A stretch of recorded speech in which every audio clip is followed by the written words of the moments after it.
Okay, so it's 11 o'clock, time for Sunday meditation.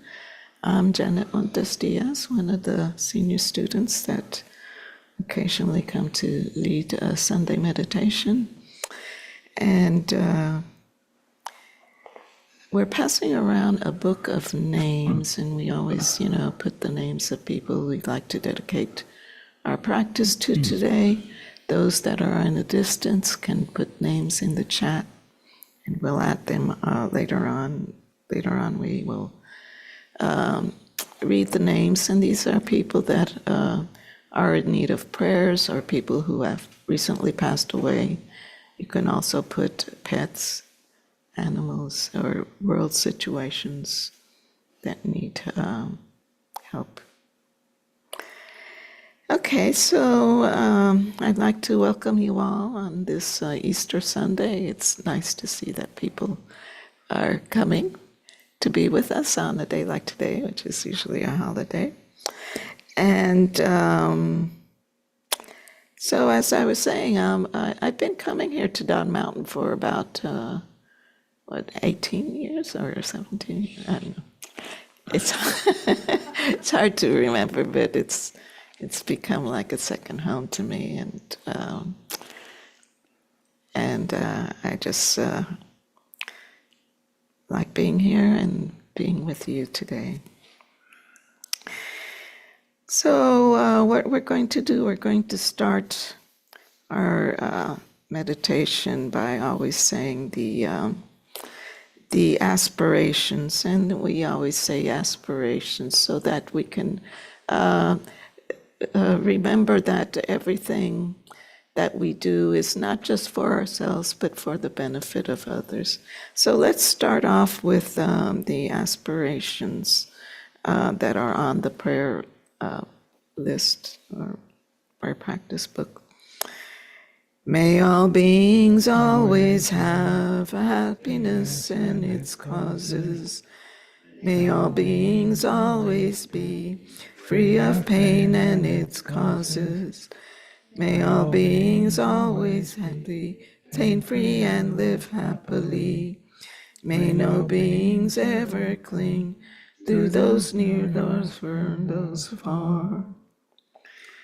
For as long as space abides, as long as the world remains, just so long may I be there, resolving all beings' pain. So we will be doing a short practice for about 20 minutes of meditation. After that, we'll read a chapter from the book Comfortable with Uncertainty by Pema Chodron.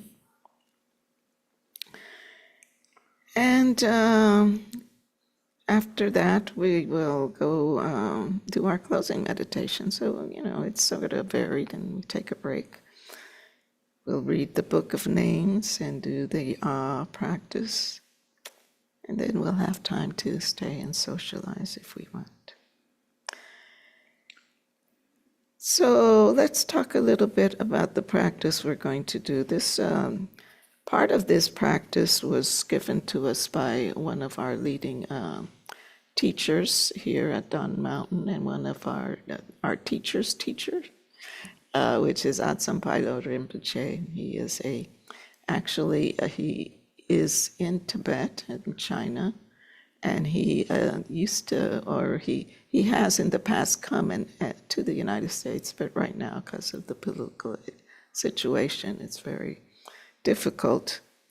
But we've always maintained contact with him, and one of the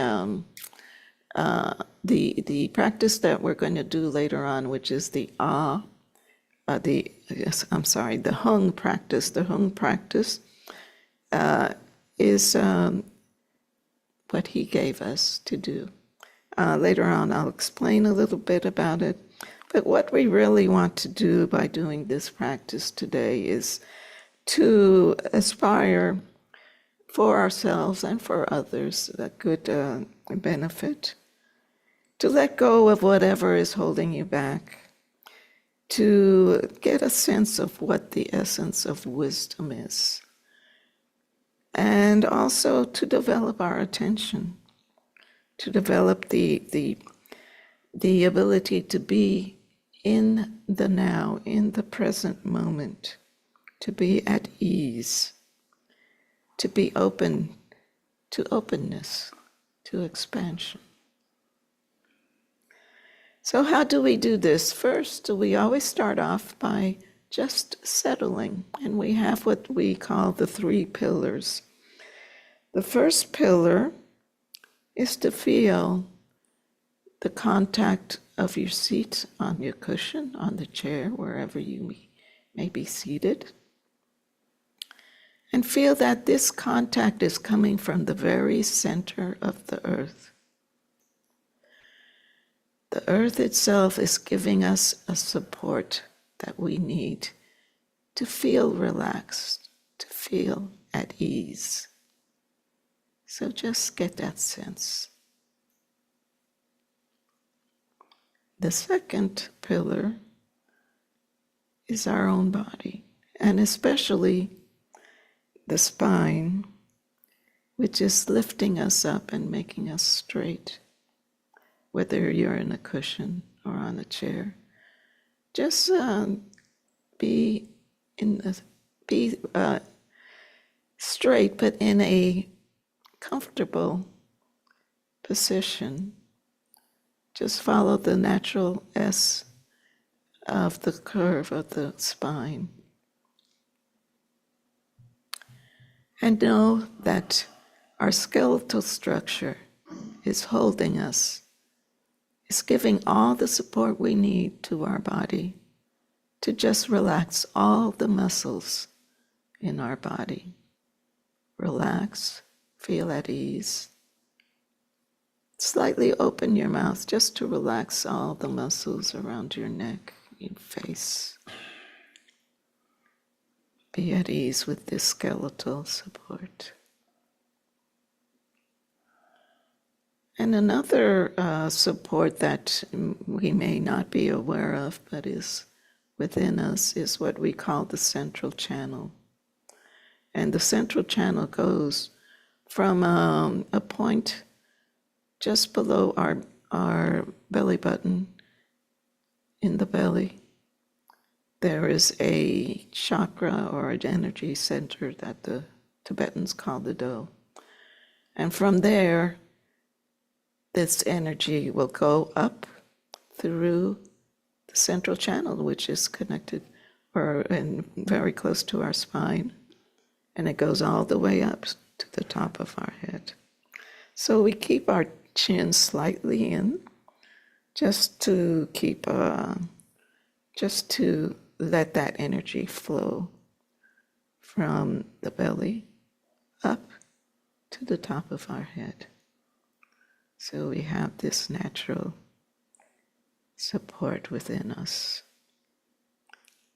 that will help us to develop a certain amount of ease.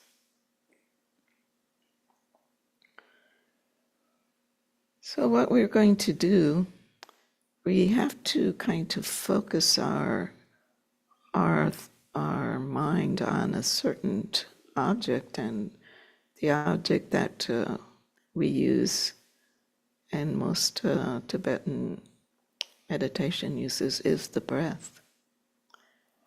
And the breath is good because the breath connects us to the body, and it also is something that's always with us. It's always changing. We inhale, we exhale.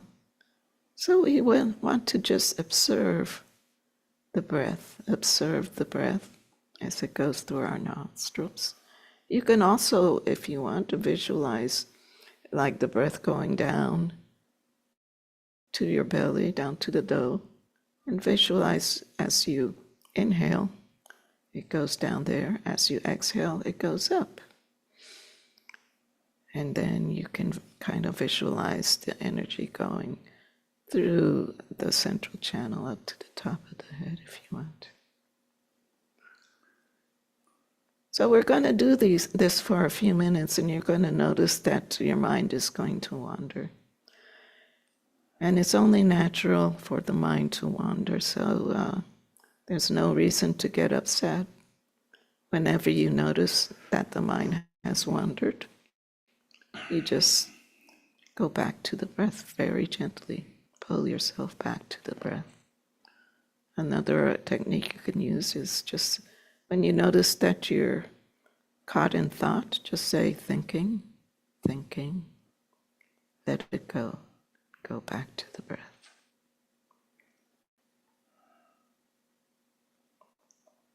So we're going to do this for a few minutes, and then we're going to do the home practice, and I'll explain later. So let us begin.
Let us now do the hung practice.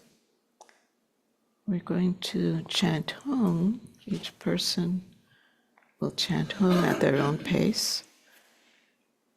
And what we really want to do is we want to just feel the vibration of that sound go through your body. So now, instead of observing our breath, we just observe that sound, or just feel the sound.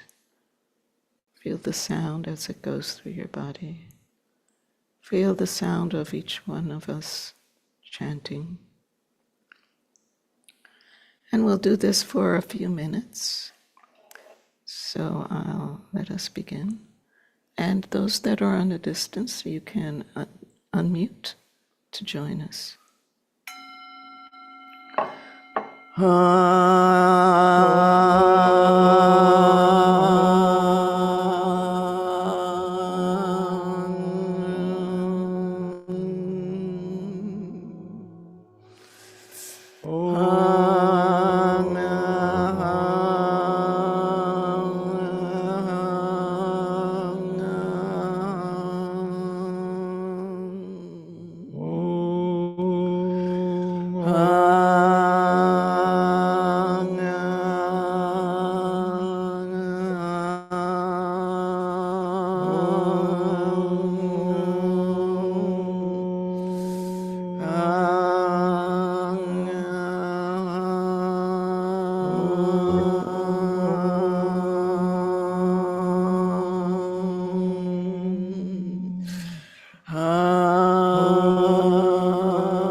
Take a moment to feel. See how your mind feels right now. How does your body feel?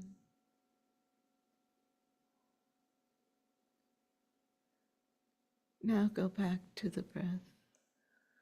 Let us observe the breath. Inhale, exhale.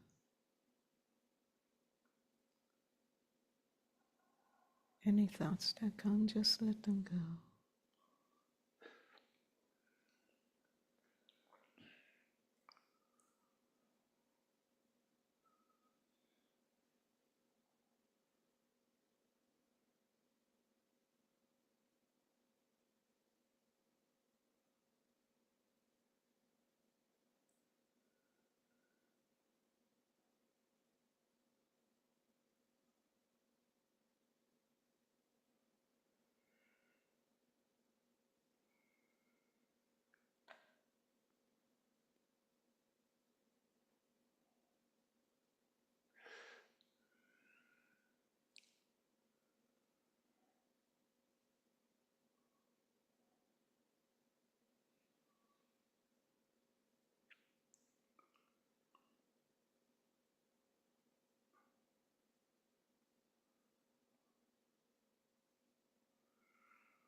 Let us chant home one more time,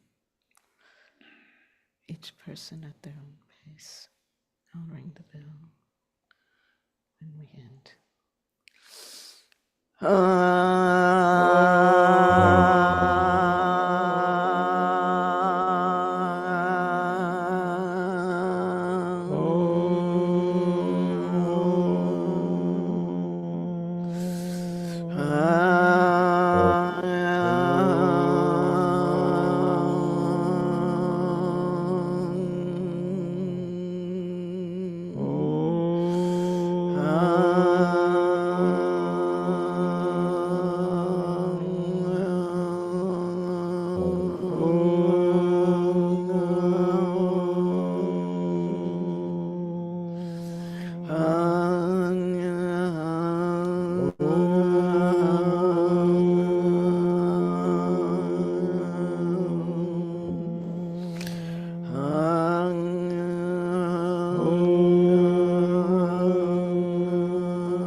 How do you feel right now? How does your mind feel? How does your body feel?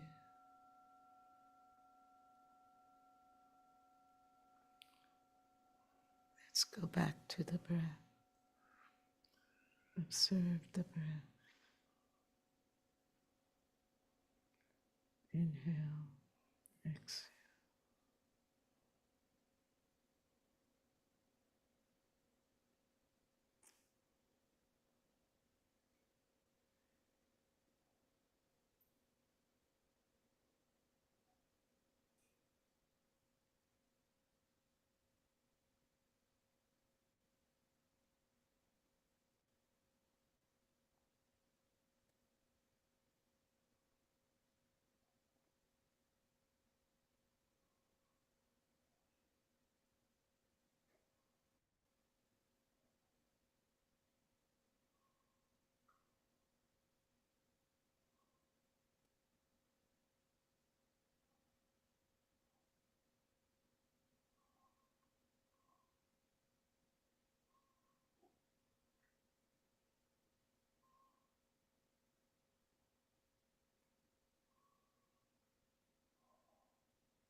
The practice we just did is a practice that if you're new to meditation, you can do on your own.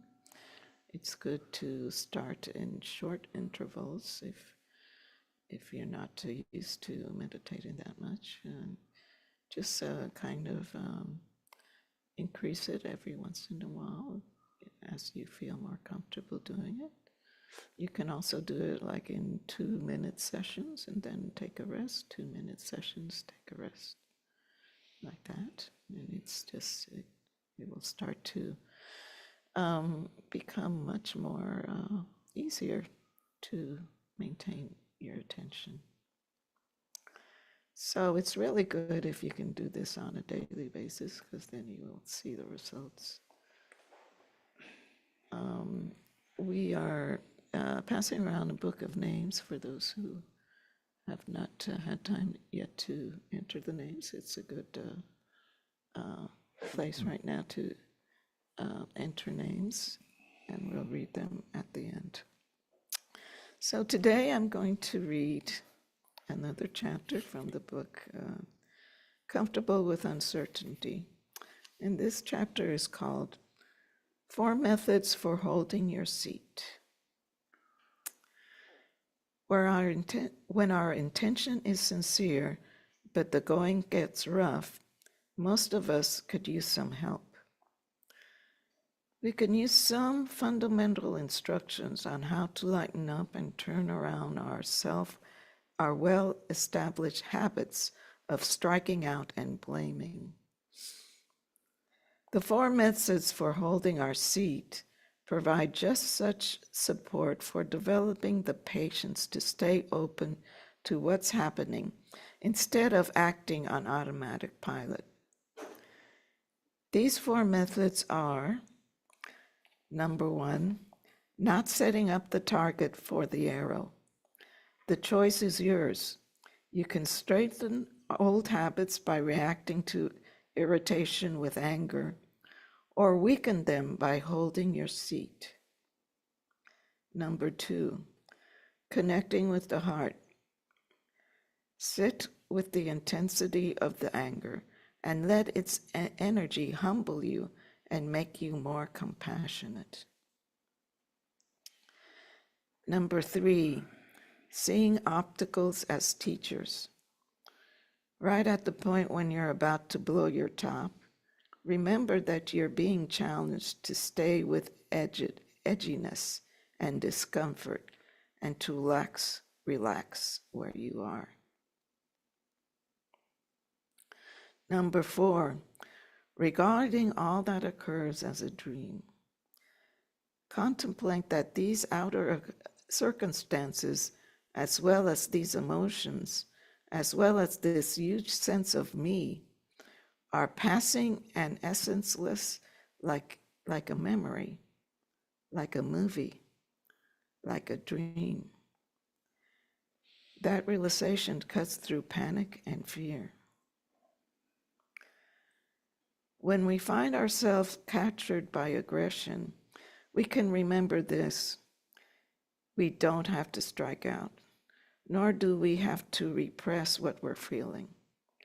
We don't have to feel hatred or shame. We can at least begin to question our assumptions. Could it be that whether we are awake or asleep, we are simply moving from one dream state to another? So this is, I think it touches on a lot of the Buddhist concepts. First, to kind of let go of self, loosen yourself up. Not be so, focused on yourself.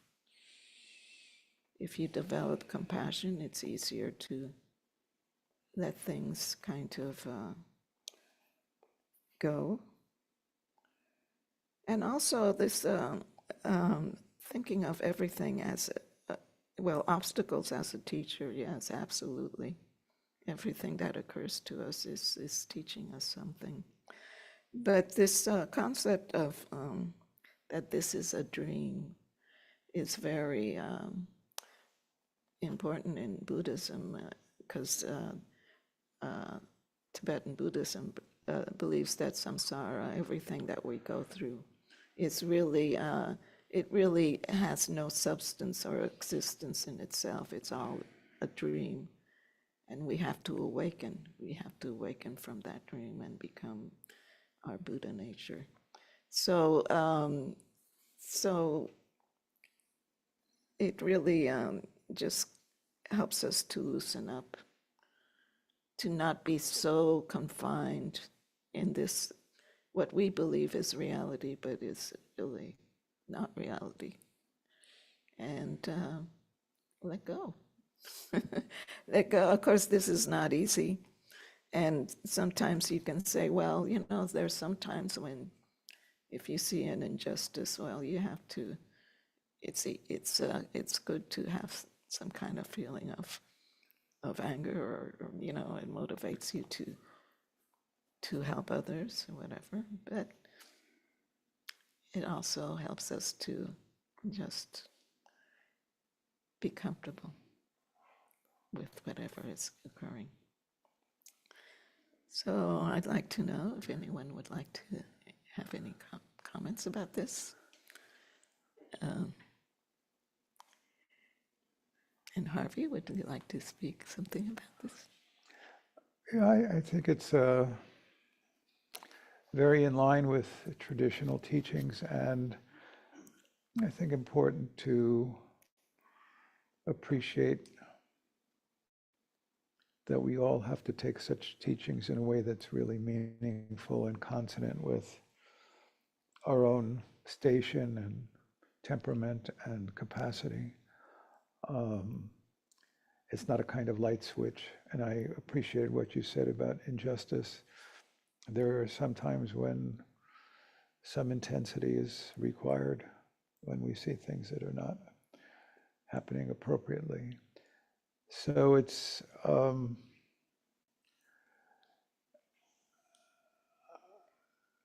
don't even know how to say it, but I think sometimes people can take such teachings and become a little bit unreal.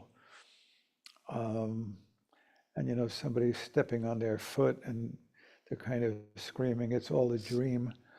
I think it has to really be absorbed in a way that is grounded. There's a lot of teaching about things are dreamlike. And there's a lot of teachings on being compassionate to ourselves and others. And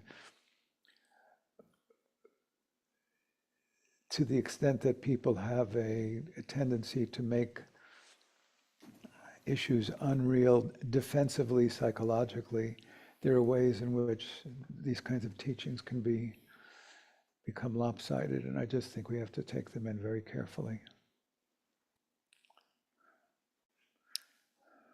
Any comments? I'll make the comment that I have. Okay, I'm sorry, it's working. I have a friend I really admire who, whenever conflict arises and it feels aggressive and intense and awkward, she's able to cut through it with humor. Like she just has a really good sense of humor in a really delicate way of just like making a joke and suddenly everyone's anger sort of deflates. I feel like she must just carry this sort of lightheartedness that she's very untouched by the emotions that arise for other people. Whereas I'm starting to get angry, she just, I don't know, she comes from that lighthearted place and she's able to diffuse everything, and it's amazing.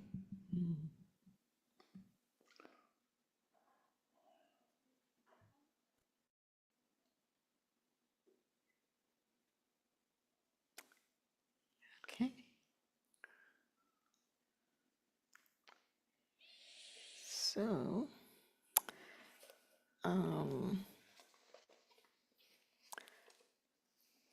I'd like if Emily, if you could talk about the events that are coming up.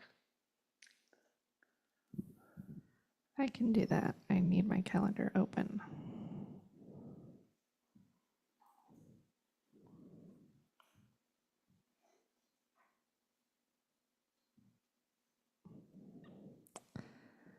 So,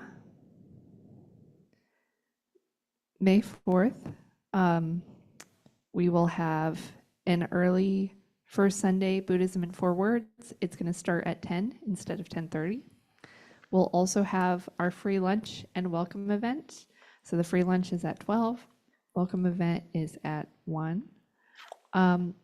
Our big May retreats begin May 12th through the 18th with POA practice, which is a liberation without meditation practice done at the time of dying, followed by a 5-day retreat with a guest teacher, Kempo Yeshi, May 19th through 23rd, and he will be here in person. June 1st, we are going to start our Teaching Tuesday series on Sunday. So Sunday, June 1st, we'll begin our next teaching series called Joy, Love, and Attention. We're going to send an email soon with the new Sunday schedule, and we'll send out the details. We have a description of every talk that's going to be given in this series. It's very exciting. We are also going to start free yoga classes June 22nd. So that is coming soon too. And all of that will be in an email we're sending out soon. And our Teaching Tuesday series will conclude Tuesday, May 6th.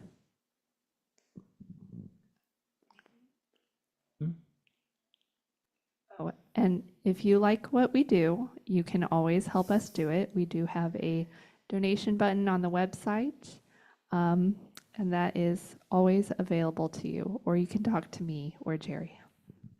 You also have a box in the back of the room, no? Is it there? Yes, and we have a box at the table when you walk in.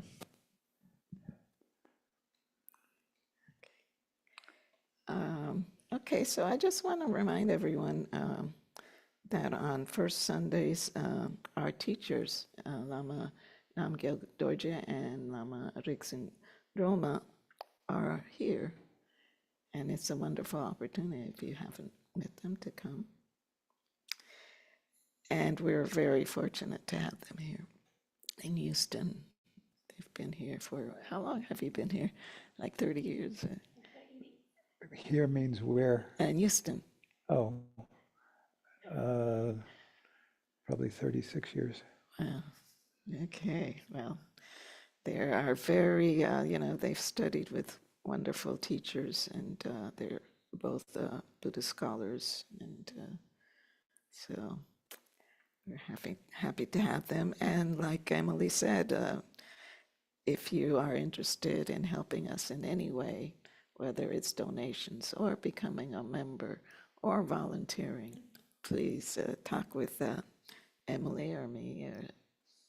We can Just to help you. highlight, the first Sunday of May at 10, we'll be doing an introduction to meditation. So it's really, we have had a series, we've called it Buddhism in 4 words, and it's really very, very basic. But if you want to have a kind of large frame of understanding meditation in the context of Buddhist practice, the talk will be for you. 10 a.m. Sunday, May 6th. Is that the first Sunday? 4th. Yeah. May 4th, 10 a.m. Free and open to all. All right. Okay, so let's do our closing meditation. Let's repeat once more the 3 pillars just to get in the right position and ease. Feel the contact of your seat on the cushion. The contact is coming from the very center of the earth. Relax, knowing that you have the earth itself providing you with this support. Feel that your skeletal structure is supporting your body, your muscles, so you can relax. Just relax all the muscles. Get rid of all the tension.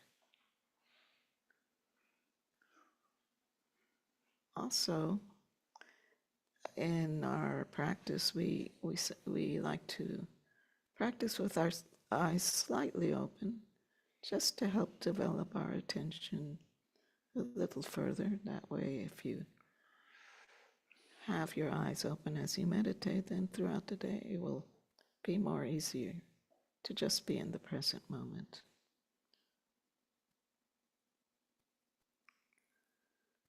So, oh, and then we have the central channel, which is connected to the energy center in our belly, the dough, going up all the way to the top of the head. And just be aware that it's there. Slightly turn down your cheek just a little so that the energy will flow. So let us begin observing the breath.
Let us chant Hum a few minutes.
Go back to observing the breath.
Okay, so we're going to read the Book of Names.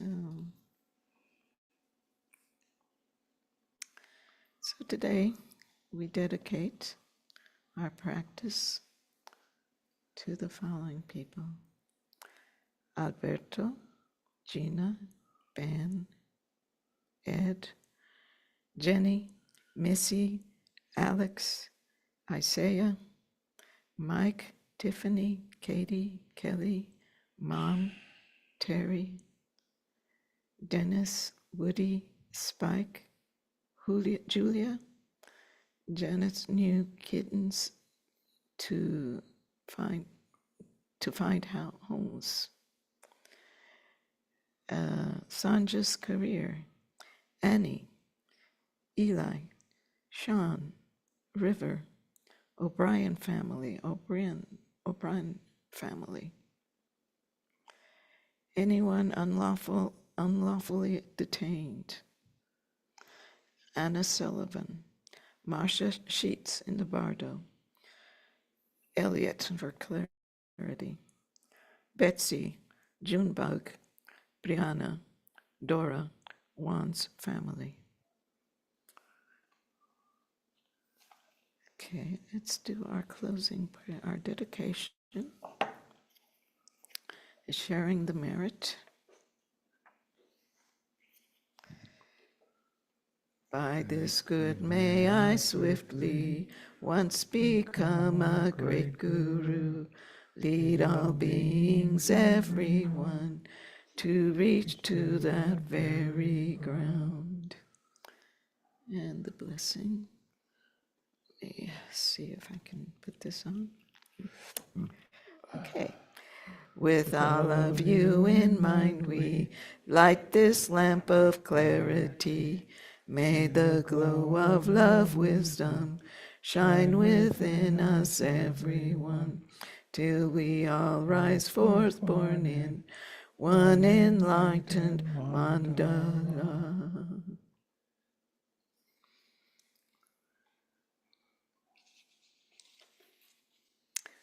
So now we'll do our awe practice. And since we have a few minutes, let's do 3 ahs. So when you do ah practice, ah is another sacred syllable. And ah is, it represents reality itself. It's very expansive, the great expanse in reality. And as we chant ah, we want to send blessings. First, we're going to send blessings to ourselves and then to others, the people that are here and in the distance. And then we're going to send that blessing out to the whole universe and all sentient beings everywhere. So let us begin. Just take one moment of silence. The first time we chant ah, we're going to visualize at our chest is a globe of white light. And as we chant ah, this white light is going to spread throughout your body. All the cells in your body will be filled with the white light.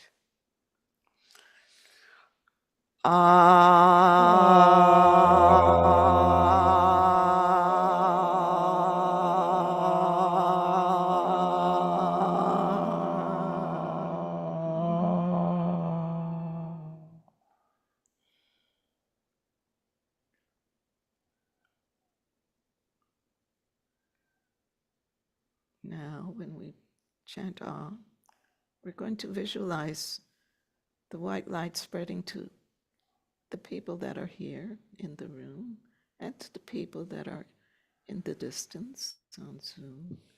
All of us will send out white light and all of us will receive the white light.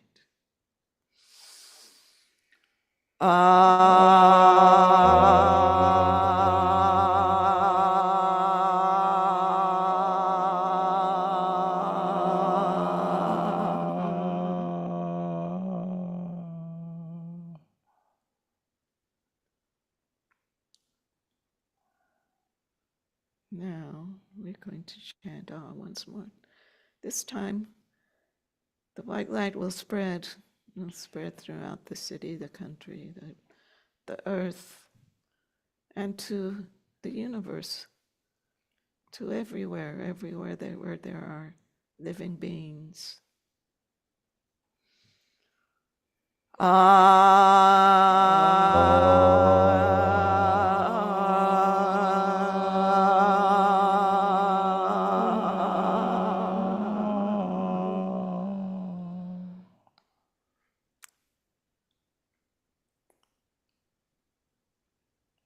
So I want to thank you all for coming today.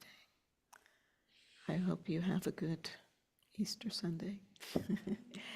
And I hope you will join us again in the future. So thank you all. Wonderful to see everybody. Thank you.